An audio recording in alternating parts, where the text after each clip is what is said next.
Thank you, Tracy. It's been about 2.5 hours of search efforts at the Amazon warehouse this morning on this first full day of recovery efforts. Those with the most on the line are the friends and family members who have waited for answers. We talked to one man whose best friend was last heard from on Sunday about 30 minutes before that tornado hit. Nobody knows anything. We're not hearing much. That's really the hardest part. The funny guy, not scared to talk to a stranger. He's, would never do nobody wrong. He's a great guy. With McEwen's wife, Sarah Bierman. We're going to go live to our Sydney Stallworth, who has been at the warehouse all morning long. So Sydney, talk to us about what you are seeing, what you are hearing, what you know now. Yeah, Sarah, it's a very somber scene here. Now, 6 people died here when the tornado came through Friday night, and the search is back on. Like you mentioned, it's gone from a search and rescue to search and recovery. They're not expecting to find any survivors in the rubble, but they're still searching through, and crews are working really hard. I'm going to step to the side and show you what we're able to see right now. We've seen trucks and emergency vehicles pulling up for hours to help sort through this rubble. Crews are using all hours of the daylight to search. They started at about 7 a.m. this morning. At least 45 people have been rescued from the collapsed building and reunited with loved ones. One person was critically injured and actually airlifted to a hospital to get medical care. But here we are joined this morning with Kelly Nantel, who's here with us. She's a spokesperson for Amazon, and we're going to talk a little bit with you about what actually happened here. Now, there were a couple of moments, just a couple of moments for people who worked here between the notice of the storm and then it actually touching down. Can you kind of clarify what happened?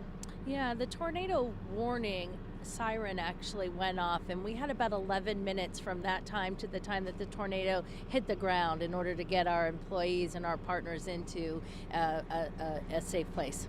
And for the employees within the building, what sort of things did they hear? What was going on within the building to make sure everyone was able to get to a safe place within there? Yeah, so our managers were on the loudspeakers telling people to get to the shelter-in-place area. They were also being guided by other managers and other employees who were trying to get everybody to that safe location. We had people in 2 different sheltering areas. So to clarify, there are designated zones where they could go. Every one of our facilities has a designated shelter-in-place zones or zone, yes. And there's a lot of activity, a lot of traffic here at the center. People are coming in, drivers are coming in and out in order to try to get those deliveries to where they're going. What about our drivers who were out on the road when this happened? What did they need to do? What were they told? Yeah, so when the warning came down, our dispatch folks reached out to all of our drivers and let them know that there was a tornado warning and that they immediately needed to shelter in place as well. And that's really the key, is when there's a tornado warning, it's for a very specific geographic area. And the guidance is to get to a safe place and stay there. Get to a shelter-in-place area and stay. Okay. Now, you have been working with Governor J.B. Pritzker as well, Illinois governor, and talking about some of the next steps. Can you kind of share with us what the next steps are and what the company has done in order to make sure that the employees and those who lost a loved one are able to have some closure and some support?